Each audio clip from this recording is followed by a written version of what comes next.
Yes. Okay, let's start then.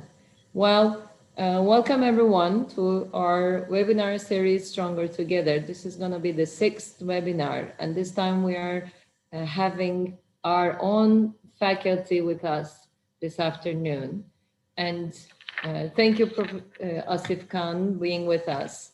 And let me introduce Asif Khan to you. Dr. Mohammed Asif Khan is actually a recipient of Tubitax 2032 International Fellowship for Outstanding Researchers, and he's currently hosted by Beykoz Institute of Life Sciences and Biotechnology, BILSAP, Ismail Vakıf University. Before receiving this fellowship of TÜBİTAK as a researcher, he was an associate professor when I first met him, and the founding dean of the School of Data Sciences at Perdana University, Malaysia, as well as the director of the Center of Bioinformatics at Perdana University. He was also a visiting scientist at the Department of Pharmacology and Molecular Sciences, Johns Hopkins University School of Medicine a couple of years ago. His research interests are in the area of biological data, warehousing, and applications of bioinformatics to study the immune responses, vaccines, inflammatory inhibitor drugs, venom toxins, and disease biomarkers. And he's the elected president of Asia Pacific Bioinformatics Network, one of the largest and oldest bioinformatic organizations in the region. So we are proud to have Asif on the faculty of Besmail and Vakıf University, as well as today. And the floor is yours, Asif. All right, thank you. Thank you, Prof. Romeza. All right, let me just share my screen.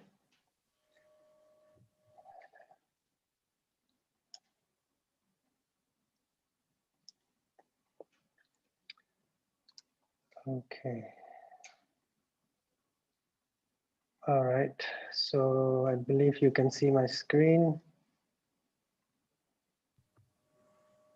Yep, can you see my screen? Yeah, it's great. Okay, and can you see me?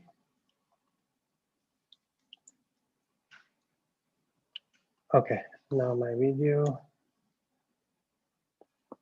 All right, thank you so much. Let me move to this. All right, so thank you very much, Romeza Hoja, for the warm, kind introduction. And it's a great pleasure being here and being invited for this Stronger Together seminar series, webinar series. Okay, so without further ado, I'll get started. Just a heads up warning. I may have material more than 40 minutes, so I hope if I exceed a little, that would be fine. I hope that's okay, Romeza Hoja. Okay, so I'll begin.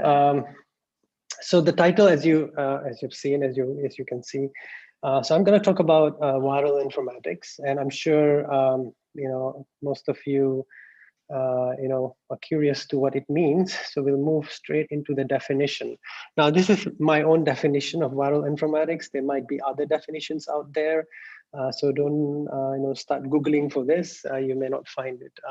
So my definition of viral informatics is a systematic bioinformatics approach in which classified, consolidated, and cleaned viral data are stored into repositories and integrated with advanced bioinformatics tools for the analysis of the structure and function of viruses. So it's a mouthful, as you can see, but the whole idea behind this is using the bioinformatics techniques, approaches to better understand viruses, be it the structure of viruses or the function of viruses, or actually any aspect of viruses for that matter. Okay, so now just to recap, this is going back to the past a little bit with our time machine, just to see how bioinformatics has actually shaped scientific research. So I'm sure you can relate to this. The past, we used to do experiments, we get results, and we publish. This is actually me pinching a slide from my former supervisor, Vladimir Bruzik. As you can see, the date is 2005. So this is the past back then, 2005 and before that. So the present, this is his slide, so I canceled that out. And now this was the present during his time in 2005. but I like to call this the recent past. So the recent past, which is slightly a slight advancement from the old past, whereby we still do experiments, we get results, and we publish them, but the data from our publications started trickling into databases. We started seeing databases being developed. Of course, primary big databases were already there, but we started seeing specialist databases being developed. An example of this is here for allergens. And this data then became used for design of experiments. People would use the data besides, so literature review, the definition of literature review kind of changed. Instead of just reading papers, you actually also need to but survey databases, explore databases, interrogate the databases to see what else is there. Nowadays, people don't dump everything in the literature, but also a lot of the stuff is actually more and more is in the databases. So it becomes a norm now that people look into these databases, see what is there that could guide into the design of your experiments. So your experiments could be more targeted, more focused. You reduce the search space and you save money, time, and among other things, and make discoveries faster and better. All right, so so this is the recent past. Many people still do this, and the so-called emerging trend. Oh, slide is not moving. Somebody says slide is not moving. Is that true? Yeah. Yes, we're at the first slide, Asif. Oh, I already moved to the 5th slide. So let me share again. Don't know what happened there. Okay. I will.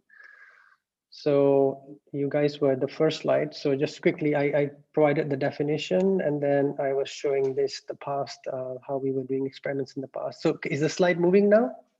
Yes? We don't have the slides yet. What? We don't have the slides yet. Oh boy, okay. I'm actually sharing already, but I don't know, maybe it's the internet. Okay, let me just change the cable.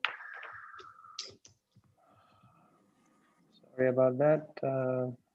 It happens sometimes. Okay, I'm trying one more time. Can you see the slides? No, can you see the slides? Still blanks. Still blanks. Yeah, good. Oh, okay. Let me just change the internet cable and just come back. Just give me a second. Okay.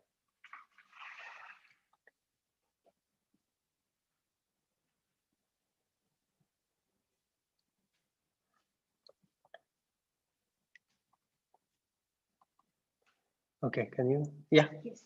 Okay, I think it's working now. It seems because I was on Wi-Fi and cable, there might have been some miscommunication between them. Okay, so I'm guessing everything is all good now. I will. Yes, it's okay, sir. It's okay. All right, great. Thank you. Okay, so I'm not going to repeat the definition. I guess you all got that. So I'll just pause for a second just so you digest this. Okay, I'm going to move. I was just showing this, and I think you can easily relate to this. This is what I was saying is the recent past where data is being stored in databases. This has changed research. People review the literature, besides the literature, the databases also. All right, and of course, and this was the emerging trend back then, but I think this is the present now. This is what most people should be doing if they're not doing already. So databases are there, but also tools in silico experimental tools are being integrated, whether together, as part of the database. Now we call them knowledge bases, or as separately where you submit your data for some analysis, and then you take all that information and you still use it to kind of come up with these targeted experiments. All right, so this is what it should be, and I hope you all are practicing this. And what's important is that actually this all can be tied together into something what we call a data warehousing framework, which enables this to be done in a systematic fashion. And the reason for this is because a lot of bioinformatics that's being done is ad hoc in nature. So you have a problem, you solve that problem, and then you move on, which is fine and it works most of the time. But if you were to change this strategy a little and be a bit more systematic, then the value that you reap from that systematic approach is going to be tremendous in the long run. It's going to be slower, but the benefit, for example, if you are going to analyze a data for something, you might as well maybe build a database and then analyze that data in a systematic way, and then that database becomes useful for the next person in your lab so that they can maximize on that work that was done earlier. Otherwise, somebody just uses the data, analyzes the data, everything is a mess, there's so many versions, everything is in Excel, and the next person, you just hand over to the next person all this work that you have done. The other person is not going to know where to begin, where to, what is what, and the person moves. So it creates a lot of this issue. And if we were to do this systematically, every research opportunity is an opportunity to do it systematically. And we build these resources, repositories, and we clarify what is what, and then versions are taken control. So when the next person knows, they know exactly what's the latest one, what are the issues that have been addressed, so that they don't recreate, rebuild, reinvent the wheel, but instead focus on moving forward. So that's something that we should be thinking about when we do bioinformatics research. So so many who do bioinformatics research are still, this is, Mel, I don't have statistics, but I don't think this is still the norm, and it should become the norm. So so you have people looking at biological systems, they do analysis, they make interpretation. A more systematic use would be something like this. You have your problem that you're addressing, you formally describe it so we know exactly what is what, and then you kind of convert it into a mathematical problem if it's possible. Then you apply your computational solutions, and then you, before even interpretation, you also address the conversion of the results so we know what exactly, what are the metrics that are being used, how they can be converted, what are the thresholds, and what are the maxima, minima. So everybody is clear on our definitions of the various aspects of that analysis. And then we finally move into biological interpretation. And of course, if there is an opportunity to build a database, especially if we are dealing with a big database, we should do that. And this is actually the steps of a data warehousing framework. And there's a paper that's out there you can easily Google, published by my former supervisor. So if you follow these approaches and understand the various steps, you should be able to bring in a systematic, holistic approach to your bioinformatics research work. So it all begins with, I'm not going to go into the detail, but it all begins with data retrieval, data cleaning, data integration, data annotation, database construction, if possible, database updating, again, if applicable, and then eventually data mining. And so yeah, we can talk more about this during Q&A if there's an interest. All right, so moving to viruses. So that was very briefly the definition of viral informatics and some of the historical aspects of how bioinformatics has come along. So viruses, well, we are currently going through a viral pandemic. So everybody is, I think, well versed with what viruses are, and it's something that we're hoping would go away sooner than later. So viruses actually were actually discovered very recently, only at the end of the 19th century. So it's not something that we have been aware of for a long time. Of course, they have been there for a long time, but our awareness or recognition of them as viruses is actually quite recent, thanks to the work of these individuals that mentioned here. And they're one of the most abundant pathological event. I was doing a grant the other day, and there was a sentence. There that we have more viruses than stars in the universe. So we actually have a lot of viruses out there, and so they're the most abundant pathological agent. I'm not going to go into give you other aspects of viruses. I think most of you are aware, but I just want to highlight some of the interesting things about viruses, especially the introduction or the discovery of Mimi virus in 2003, which was actually by a chance. You could read more about it. So these are called giant. It's a giant virus. So I'm not sure if you have heard of giant viruses. These are large viruses. In fact, there's now a family. There's a name, nomenclature name given to them: nucleocytoplasmic large DNA viruses. And it's a proposed order named Megaviralis. All right, so under the classification. So there's a big, after Mimi virus, a lot more have been discovered. Here are some of the examples of NCLDV, poxviridae, evidoviridae, etc. All right, so there are a lot of interesting articles about Mimi virus that you can read about, but I want to touch upon two aspects of Mimi virus. So how large are these? This actually broke a dogma. The dogma was that, you know, viruses are much smaller, smaller than bacteria, but now we actually have somebody challenging that dogma, you know, that viruses are smaller than bacteria. So Mimi virus, as you can see from here, HIV is 120 nanometers, and T4 200, and then Mimi virus 500 to 700. So, and then this is actually slightly, well, actually a lot more bigger than Mycoplasma pneumoniae, right? So, so you can see that, you know, we now actually have, you know, viruses that are much larger than we had actually thought before. And what this means, this actually means few other things. You know, giant viruses have been typically kept out of the tree of life. And one of the main reasons, actually 10 different reasons that you can look into, there's actually an article on that. But viruses have been kept out of the tree of life because they have many origins. That's one of the main reasons. But what the giant viruses now present is actually a dilemma. You know, viruses really non-living organisms. They are only living when they are in the host, because actually there are few things that we have learned about these giant viruses. Number one is the huge size, which of course is, you know, breaking that dogma, larger than that Mycoplasma and most viruses. And the genome is in million base pairs, because most viruses, most viral genomes are in thousands of base pairs. So dengue is, for example, about 30,000, and here we have 1.2 million base pairs. So this is, you know, moving away from what we have known.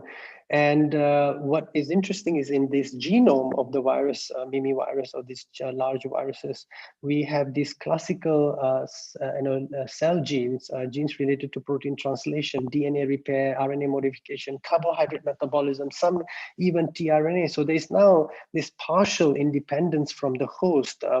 In fact, now we usually don't talk about viruses being infected, but now we have a situation where viruses can potentially be infected by other pathogens or other viruses for that matter. All right, so this is personally for me, it's a very interesting space, and I'm always looking out for some new articles on this, and hopefully I'll be able to do some studies on these giant viruses. Anyway, so moving forward, so how is viral informatics or bioinformatics analysis of viruses helping us better understand? I'm gonna go through some notable studies. It's just gonna be impossible to to cover all of those. So I have actually cherry picked and selected a number of these to share with all of you.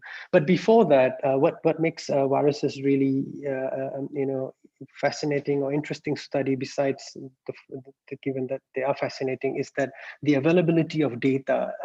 There's large there's abundance of sequence data available for viruses. Given this small genome, it's very easy for them to be sequenced. And for example, for big organisms, yes, you can also sequence them, but you can't always claim that I have the whole genome. But for viruses, they're small. You could actually sequence the whole genome easily. And well, somebody else, okay. So and this corona, so the COVID pandemic is a big exemplar of how researchers were able to rapidly sequence these viral genomes. In fact, I think we now have millions of corona sequences. I think more than 1 million for sure. The last I heard, it was basically a major announcement that we now were able to get that many sequences in a short period of time, about a year, more than a year now. So anyway, so how many viral sequences do we have today? I'm sure you want to know. This is actually a work from one of my students, Chong, and this was just trying to track how fast these sequences grow. I'll tell you the exact number at the moment in the next slide, but just wanted to show that not only we have large number of sequences, but also they are rapidly growing. So you have this opportunity to do time series analysis, where you could do a study today, and then a few months later you can repeat it just to see how things have changed. So that's another aspect of viral analysis that could be integrated into what we are doing. So for proteins, you can see it grew by 1 million within a period of 1 year, 1 million sequences, and nucleotide is slightly lesser, but still it's also growing rapidly. All right, so there's a rapid growth, and the number of sequences we have today, it's about 9.4 million. It's interesting, just a few months ago it was 7 million, and then most recently I checked was 8 million, and now it's gone to 9 million. It's hard to keep up with this. And I think a lot of this is contributed by this coronavirus. The recent pandemic. So there you go, you can go to this database, and it's so easy to download. You go to this taxonomy browser, NCBI, you search for viruses, there you have it. You have all kinds of data available that you could use for all kinds of analysis. I'm mostly interested in the protein sequences, and that's the most abundant over there. All right, so some notable studies of viruses by use of bioinformatics approach. So I'm gonna cover a number of them. All right, starting with my favorite diversity study. This is something I do quite extensively, so I want to share some of that. It's going to be mostly the work that I'm doing, but I'm also going to bring in some of the work of others from every now and then. Excuse me. All right, so before that, I want to clarify a few things about diversity. So there are three types of diversity that when we look at a viral sequence. There are three aspects of this diversity that we can talk about. Genetic diversity. Sorry if I'm a bit speaking a little fast because I'm just concerned about time. People always complain I don't follow time properly, so I'm going to try to stick to that. Anyway, so genetic diversity. Now this is basically your genome sequence and the diversity within your genome sequence. Now, so what's protein diversity? So what we need to bear in mind is that not every change at the genetic level, at the DNA level, is going to impact or bring about a change at the protein level or amino acid level. All right, so you could have a nucleotide change that doesn't change the amino acid. And the reason for that, we have the codon degeneracy, right? So there's redundancy. One amino acid can be coded by multiple codons, right? So you could have a change in the DNA, but it doesn't change. So only non-synonymous mutations or changes will affect the protein diversity. So what is antigenic diversity? So not every change at the protein level is actually going to impact the change that's relevant to the immune system. So antigenic diversity refers to the diversity that's relevant to the immune system. And although classically the word antigenic is referred to antibody epitopes, here I'm also including the T cell epitopes. In fact, most of my work is on T cell epitopes, so I use this term mostly for T cell epitope diversity. All right, so you could have a change in the protein, but it doesn't change actually the immune recognition of that sequence. So, for example, there's a change, but it's still an epitope. It doesn't abrogate, it's the definition as an epitope, or it's recognition by the immune system. Whereas you could also have a change where something was not an epitope and it becomes an epitope. So you could have an epitope loss, or you could have an epitope gain, or you could have no change. All right. So not every change at the protein level is going to be a change at the antigenic level.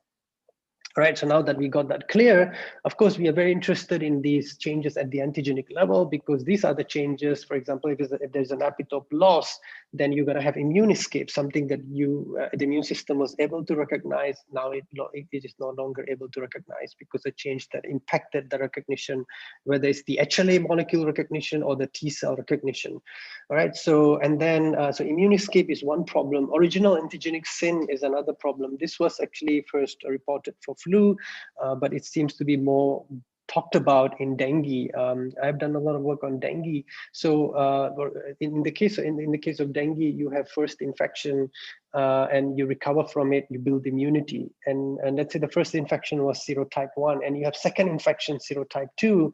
What happens is your immune system calls the memory cell, because it thinks it's infection by the same old same virus, so it calls the memory cell instead of triggering naive T cells. It calls the memory. The memory, recognizes it and it tries to recognize the virus, thinks it's the same virus, but when in reality it's not the same. So the immune response doesn't seem to be very effective against the virus. The virus somehow still survives and does damage, and the immune system also does damage. So in fact, they use the term immunopathogenesis. whereby the immune system ends up killing your cells in trying to get rid of the virus. So the secondary infection kind of becomes more severe, or can even be lethal compared to the first infection, and despite having built natural immunity against the first one. So this confusion, the immune system getting confused. Well, so what's being proposed is that if the naive T cell was triggered for this second serotype of dengue, that would have been a much better. And of course, if the first one, if it was the same old serotype 1, then the memory would have been should be sufficient. So that's something you can read more about, original antigenic sin. And of course, last but not least, all of these pose challenge to the researchers who are trying to come up with vaccine. And we can already see this problem with the current corona pandemic. Vaccine was developed using sequence information that was available back then. A few months later, we are now hearing about double mutant, triple mutants. And some of these mutations are going to impact the recognition of our vaccine. When we design vaccine, we need to bear in mind that the vaccine, the strain that was used to build the vaccine should match the circulating strains. So the circulating strains, if they change, then the effectiveness of the vaccine becomes questionable. This is something that needs to, of course, be studied. There's a good chance that the changes do not impact the antigenic, they do not change antigenically, so we can still recognize, but there's also a good chance that they can. So studies need to be done, and hopefully, we don't have much of a change. But yeah, changes can be there, and this becomes a race. Then we have to then come up with a new vaccine, and you can see this with flu. We have annual formulation of the flu vaccine. I even have seen clinics with a poster there saying, we have the new vaccine. All right, so that's one of the problem. If the circulating strains keep changing, we will have to keep designing. All right, so and I just want to say that these antigenic changes can be very punctuated. Just to give you an illustration of that point. So here's a sequence, and small parts of these sequences will be recognized by the T cell cellular response, T cells, and usually the typical length of an epitope is say 9 amino acids. So let's say we generate the potential epitopes from this. So 1 to 9 is one potential epitope, 2 to 10 is another potential epitope, and so on. These are all the potential epitopes that can come out of this sequence. Of course, for an individual, not all of these will be recognized, but at the population level, human population level, we expect that different people would probably recognize different any of these peptides here. So what happens is when you have one mutation, for example, at position 9, there's a mutation, tryptophan W changes to something else. And this actually is not just a single mutation. It is a single mutation, but it's a single mutation that actually affects 9 peptides. 9 potential epitopes can be impacted. Right, so in the human population, different people recognizing differently, they all could be impacted. That the change would impact that many people. All right, so just wanted to clarify on that point. So diversity, how do people study diversity using bioinformatics approaches? Well, we actually can loosely classify them as alignment dependent and alignment independent. Alignment is simply, trying to organize the sequences in some order of homology. That's a loose way of explaining it. If I think that should help you. I'm sure most of you have seen alignments, basically sequences. Well, this is an example of alignment. All right, so every column is like representing the homologous relationship of those sequences. By homology, we're talking about them being similar because of ancestry, because of ancestry relationships. All right, so you have alignment dependent and alignment independent. I'm going to cover alignment independent first and then alignment dependent later. Now, there is a need for alignment independent because you can't align all the sequences. You can easily align sequences from the same species, but even then, for some protein, it becomes very challenging. They are very diverse, especially HIV, for example, HIV envelope.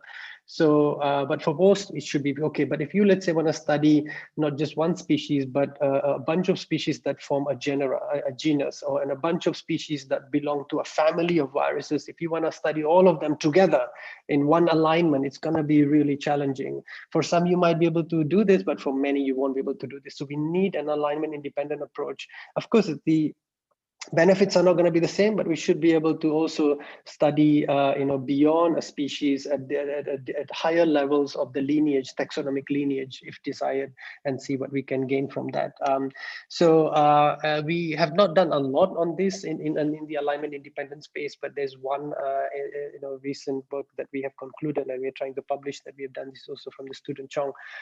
So just to give you an illustration, so we are trying to come up with something called minimal set. So what is this idea of a minimal set of viral sequences?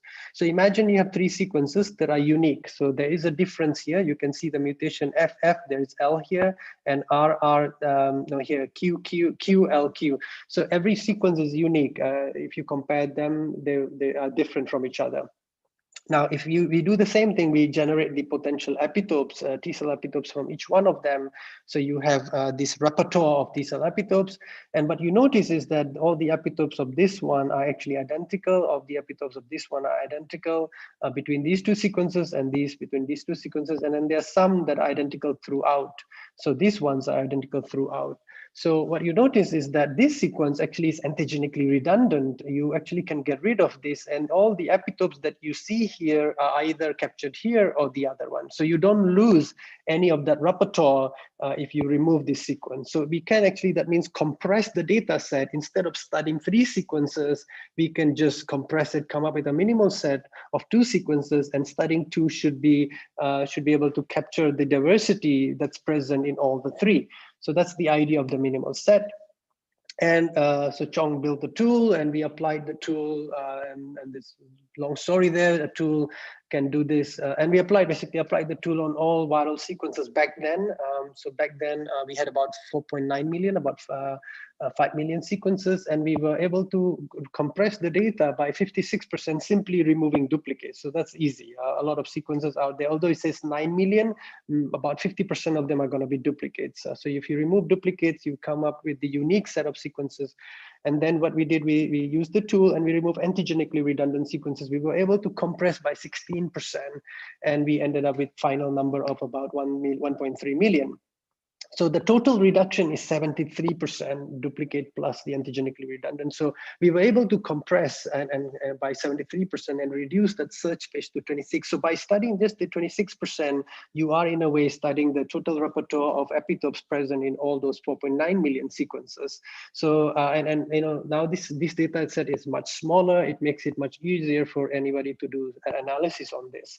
So that's one aspect. And also it also tells you, that you now have all the diversity that you actually have in the population. And this diversity, it's quite representative, because now for this diversity to expand, a virus has to be, I use this word, really novel. What do I mean by really novel? It has to be novel from the total pool. It may be novel for its species, but it may not be novel with respect to the whole pool. So for this 26% to expand, you have to have a mutation that's going to be novel from the big pool. All right, so that now that having this big representative data set now enables us to basically get the big picture and look at it from that holistic perspective, and maybe ask questions about vaccine, drugs, and etc. Now we can do our alignment-based diversity analysis from that data set, or some other analysis from that data set. All right, so that's a quick example of the alignment independent. Alignment dependent, I'm going to show 2 of the work that we have published, one on H5N1, one on HIV. You can read more about it. These are the papers. I'm not going to go into the detail, but what we did was we took the alignment and we wanted to study the diversity from the immune perspective. So, and immunes are not just one amino acid, but peptides. So what we did was we did this overlapping sliding window, 1 to 9, 2 to 10, 3 to 11 for every one of those alignments, and studied the diversity within those peptide columns. And within those peptide columns, we tried to look at the population of the peptides, and then classified them in a way that would give us a sense of what's going on. So within that population, we noticed there was always typically you would have something that's predominant, or so-called the wild type peptide, the dominant one, and we gave it a name index sequence. So you have the index, for example, in this case, if this is your column, there are that many sequences. This sequence, the dots mean identical. So they're all identical, 8 out of 20 identical. This is the predominant, we call this index. Now, everybody else besides the index, we call them variants. They are variants to the index. They are variants to the wild type. Now, what is going on in the variant? So within the variants, you will have its own dominant sequence, and we call that the major variant. So you can see this one with R, and there's K here, this one with R. There are 5 of them, so 5 out of 20, the next dominant, and this is the major variant. And then we have another group of sequences that are less than the major. We call them minor. And minor becomes easily understood if we first understand unique. So unique are those that are only seen once in the data set and they disappear. They appear and then they disappear. They are never seen again. So we actually also, we found this quite fascinating that they actually, we initially thought this would be sequencing artifacts, but they turn out to be, they're just so common that they can't, unlikely to be sequencing artifacts. So we have index, the predominant, major, second predominant, and the predominant among the variants. Then minor basically everybody in between, not major, not unique, they are called minor. So in this case, you have this sequence present, seen twice, this sequence seen twice, and they're different. Nonatypes is just simply how many different distinct peptides do you have in the variant population. So we came up with these terminologies so that we can study these terminologies for each of those columns for different viruses and try to see what's really going on. And this is the result for HIV. I'm not going to show for flu, for H5N1 in the interest of time. So this is called an entropy plot. Entropy plot is a plot that tells you about disorder, how much disorder is there in the virus. So as you can see, the higher the number, the higher the disorder. And because we were studying peptides of 9, how high can the y-axis go? Can go up to 30, 38, 39. So that's the maxima. And of course, we actually don't expect anything to go to that high, just a theoretical maxima. HIV is one of the species that's the most diverse. So HIV kind of represents what's the, the realistic maxima that you can expect. And what is the maxima that we saw? About 9 point something. So the black ones are the entropy. So here, something close to 9 would be the theoretical maxima that we expect at the moment, the highest that we have seen. So anyway, you can see for HIV, there's a lot of diversity, but you also see, despite all that diversity, there's some pockets, or these straws, these pockets where there's actually very low disorder. So low disorder means high conservation. So there are these such pockets that can then be used for vaccine design, or you find out those pockets of sequences, study them further, and see whether we can actually use them for vaccine. Envelope is one of the most diverse. This is a structural protein. Despite all those peaks, you also see these pockets, these valleys that should be studied. So there is hope. There is hope for vaccine design despite all that diversity. But what's fascinating is, that index.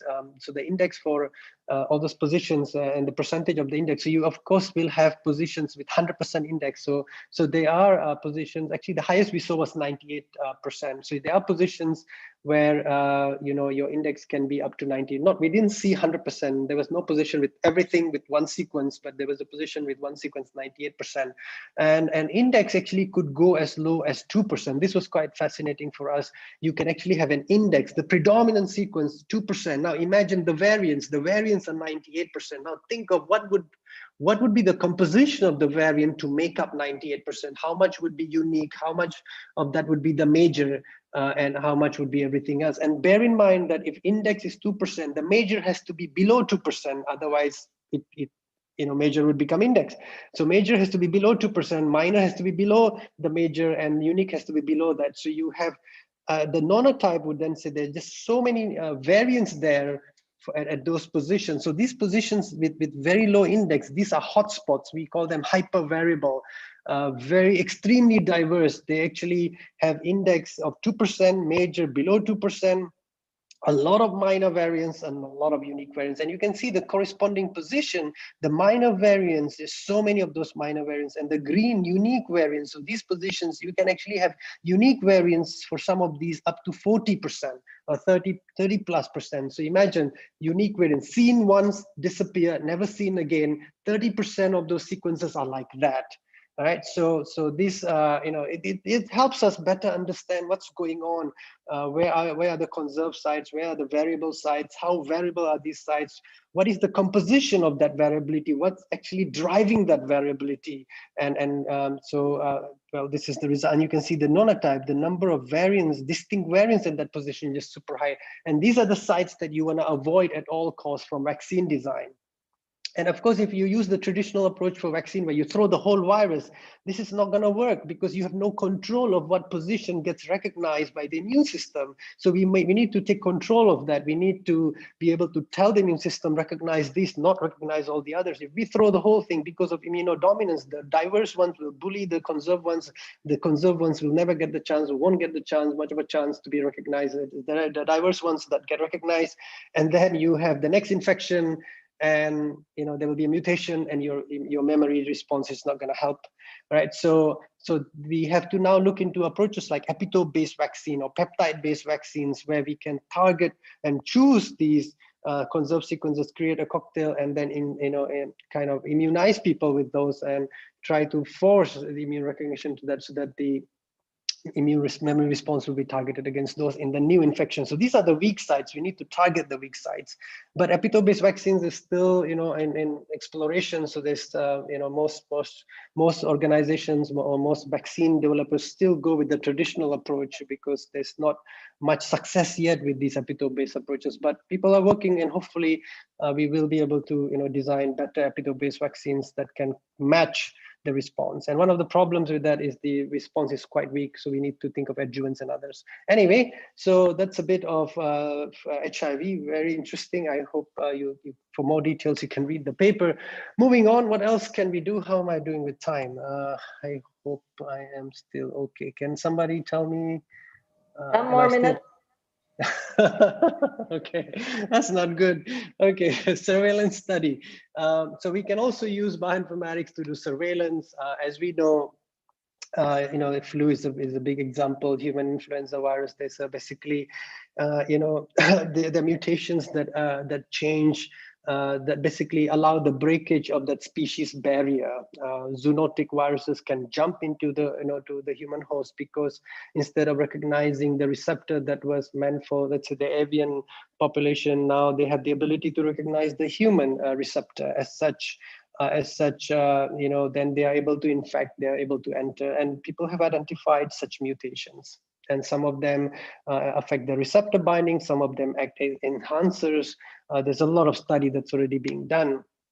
And a lot of these, of course, require bioinformatics. So you have like human-to-human mutations, avian-to-avian mutations, and avian-to-human mutations, those mutations that allow entry. There are many studies, as I said, so I'm not going to go into this.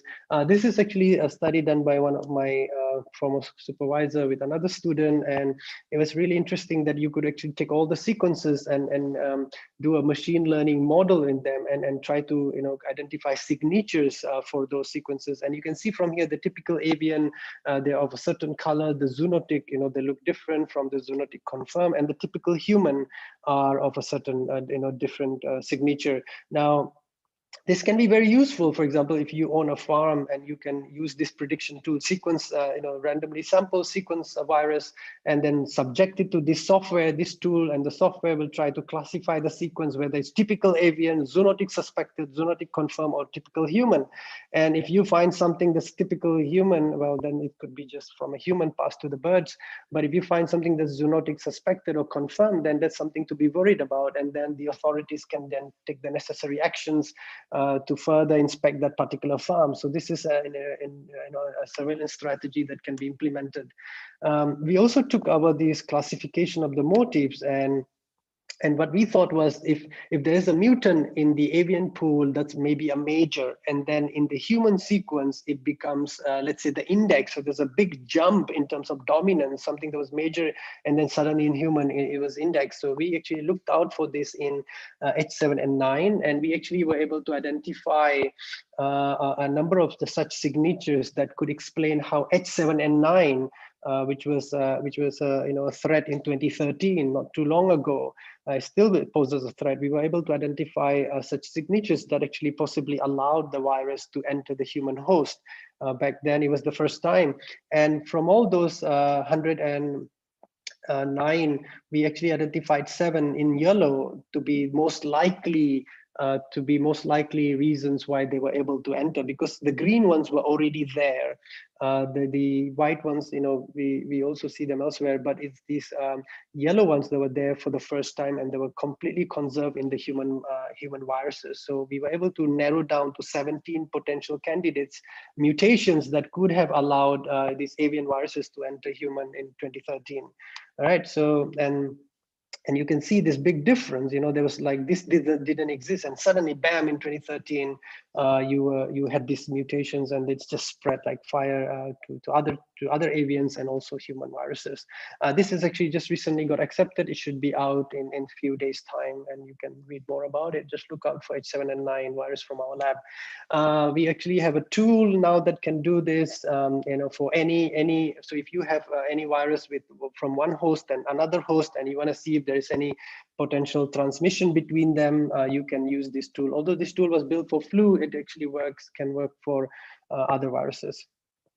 You can also study immune responses. You can map immune targets. So for example, if you have a bunch of sequences and you wanted to know where are the potential epitopes, there are a lot of tools. You don't need to go anywhere. Just type IEDB, Immune Epitope Database Resource. You go there, they do benchmark, and they will tell you what are the best tools. You can use those best tools, and you can do your prediction. It's very easy, very straightforward. And then you can come up with a map of where the epitopes are for the different HLA supertypes of the population, polymorphism in the population. You can do all that. You can also, once you predict these epitopes, you can also check in IEDB also whether somebody else actually has already validated those epitopes. So you don't even need to, do experimental validation. Let's say you predicted something and you check, and if somebody has already reported a validation of such an epitope, then your prediction is kind of validated, right? So you could also take advantage of such a repository, such a database after prediction, do in silico validation, which is actually as good as experimental validation, because the data is hard data. All right, so that's immune target, and from immune target you can better understand how the immune response is focused on which part of the proteins. You can do a whole host of studies over there. Vaccine target discovery, we also have published a number of work over here. We even provide the protocol and the pipeline for others to follow and repeat the kind of study that we have done. This is basically, very similar. You do the diversity, and from there you basically move forward, and you do a whole host of other different analyses. You do epitope prediction. You also check whether these sequences are functionally conserved. You check whether they're structurally exposed, and you check whether they are going to be recognized at the supertype level at the human population, not uniquely recognized by a few people, but actually the large population. So you can add a lot of these additional analyses. You can also check whether other viruses have them, so that to ensure that they're unique for this virus, so there's no cross reaction like original antigenic sin, and then finally come up with candidates that could be used as vaccine, and hopefully preclinical validation can be done on those. So we actually provide the protocol for anybody to follow this. So besides vaccine, of course, you can also do inhibitory drug design study on these.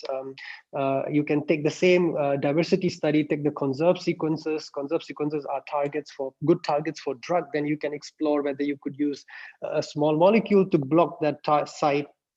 And you can do high throughput virtual screening. There are a lot of tools there that can run thousands of small molecules available in databases, whether it's commercial or publicly available, run through and identify those that can bind with very good and low energy.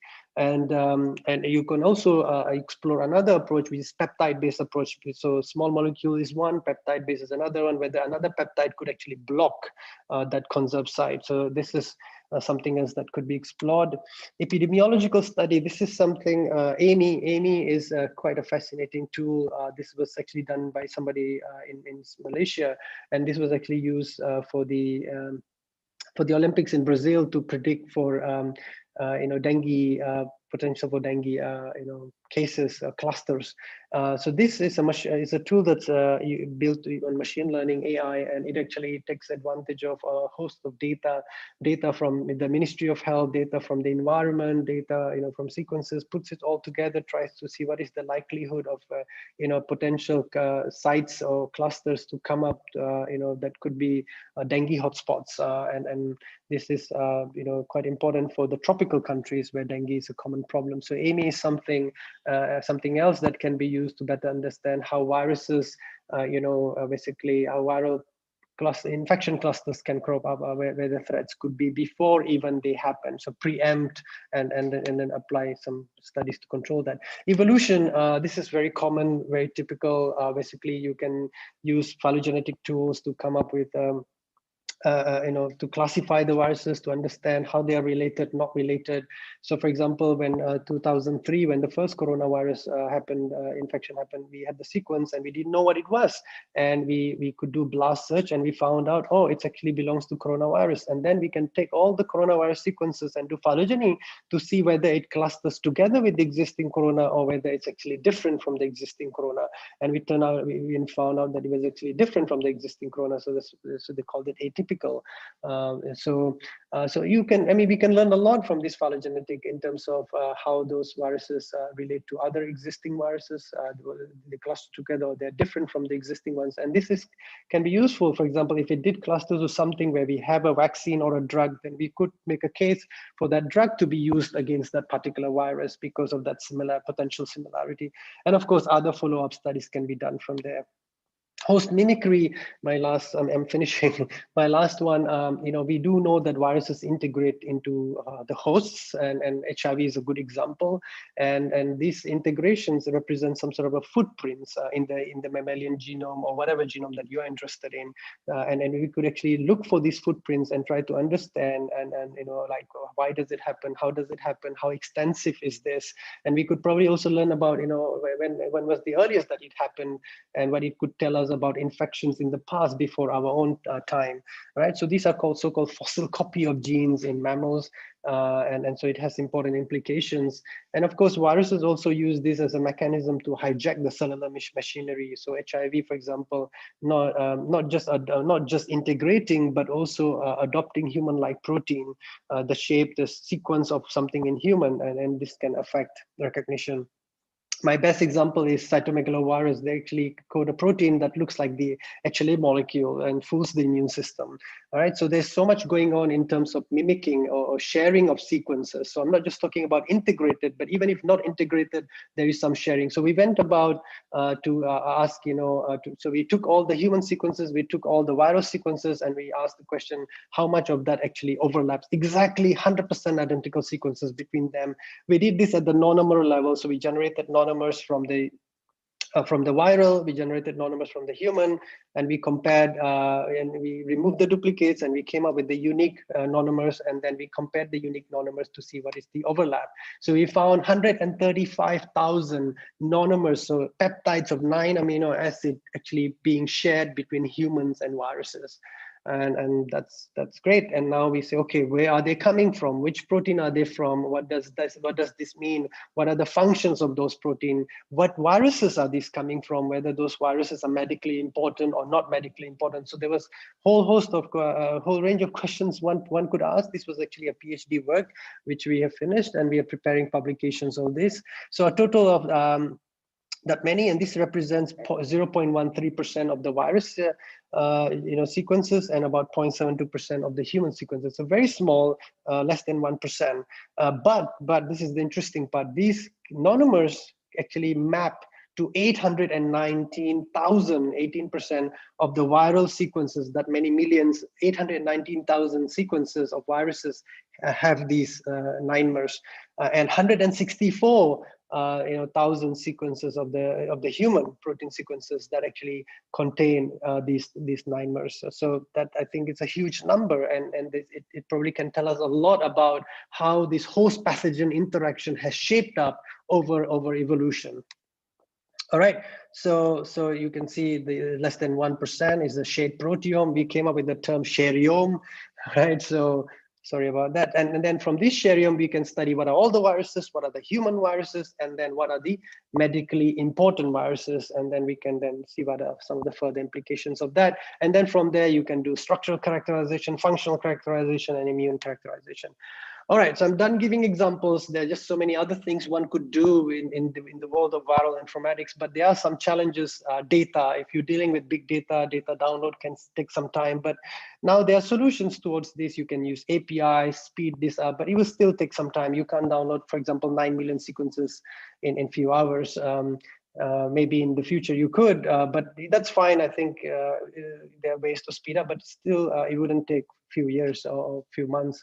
I think when we did initially, it took us a few months, but now I think there are better ways to improve that. And of course, your analysis could be you could be dealing with a lot of data. You need the compute. So it's important that you have the compute power to be able to deal with big data. Basically, these are the challenges of big data, and one should actually equip oneself with such, or find some place where you can have access to the supercompute or high performance compute. All right, and of course, it's instead of having this disparate, broken down analysis, people are now working towards building pipelines. So these many different analysis could be automated as part of a workflow. So that's also something that's happening. It's a recent trend, and we ourselves have our own flagship project. This is the one that's funded by TÜBİTAK, which Prof. Rumeza mentioned.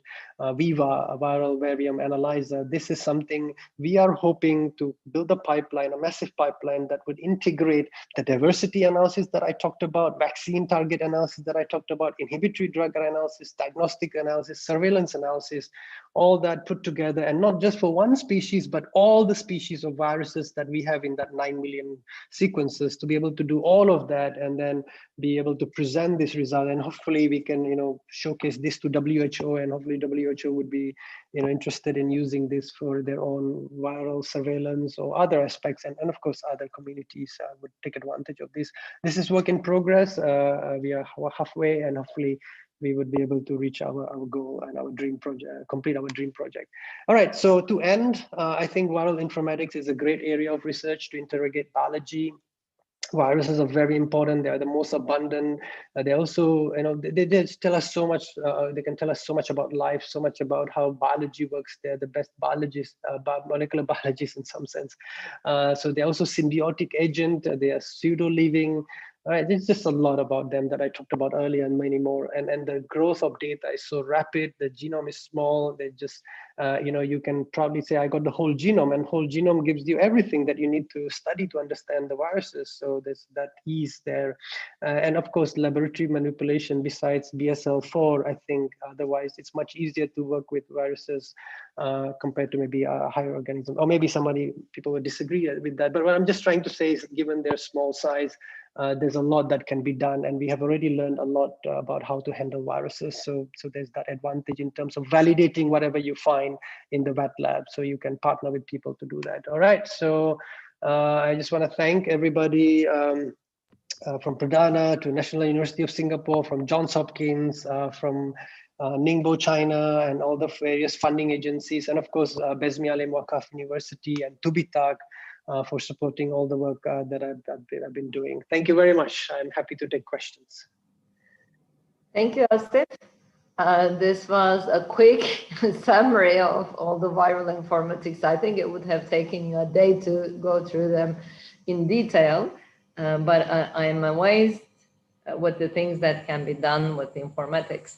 Just a quick question, I don't know if anyone has any questions, we can take 2 or 3 questions, I guess. You were talking about the computational availabilities that we can use during this informatics. And just can you give us an overview of how much data area we need for that, like in the cloud, or you're talking about the new bytes, which I cannot even. All right, of course, the more you can have, the better it is. So, go for as much as you can get. But the good news is a lot of these can be done with our laptops, so a lot of these analysis can easily be done on our laptops. Even if you deal with big data, eventually you stratify your data to some groups, and eventually those groups are going to be much smaller data. Of course, small data is still big data, but I think our typical run-of-the-mill laptops should be able to do a lot of these things. But there comes a time when you will need to do some of these extensive simulations or computes, and that's when you would need access to this. And I think university typically has these facilities available, so students should be able to take advantage of that.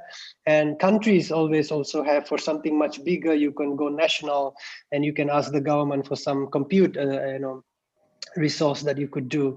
But I think having like several hundred cores, CPU cores, having maybe 100 terabytes of disk space, or 40 terabytes of disk space, and a few terabytes of RAM space, that should be good enough to get us started. And recently for Bezmi Alim, through the Tubitak Fund, we managed to procure a server, and I'm excited to get started using it. So it's not a big one. It's actually a small one compared to what a lot of others have. But it's a good start, because right now we are the we are going to be the only user at the moment, but we are happy to share this resource with others. And when the need comes, then we'll apply for more funding, and hopefully we'll grow that. But they are like National Supercomputing Center in Singapore and the European Union. They have these resources that we can always tap into through negotiations and collaborations. So I think compute should not be a reason, but sometimes it takes a lot more effort to get access to that. And sometimes if you have clinical data, it becomes a problem because of data privacy protection. So for example, we have a collaborator in France, and they're hesitant to send the data to Turkey because it's patient data, even if we have the compute, but there may be restrictions that we need to abide by. So these are some of the challenges, but yeah, I think the take-home message is your laptop, if it's a recent laptop, 1 or 2 years old, it should be able to do most of the work. So yeah. Okay, that's great news, because I was wondering if I have to change my computer. I'm very accustomed to and being technology. What would I say? Writing about technology takes time. But anyway, I don't see any questions. Do you see any questions in your screen? I don't know. They might actually post it to you. Well, I think there's some chat. All good. They were complaining about the screen. That's for the previous slides, actually. Yeah. Okay. All right. Yeah. Anybody with a question? Everyone is happy about it, and if there are any questions, you could just email to Asif. He replies back immediately. Don't be afraid of that, and I promise that he will do that for you. And our computational lab is the start of it, so we'll be doing better in the future. Thank you for being with us this afternoon, and we'll look forward to working with you in the future, and with our students and with our collaborators as well. Thank you. Thank you, Rumeza Hoja, and thank you everyone for joining us.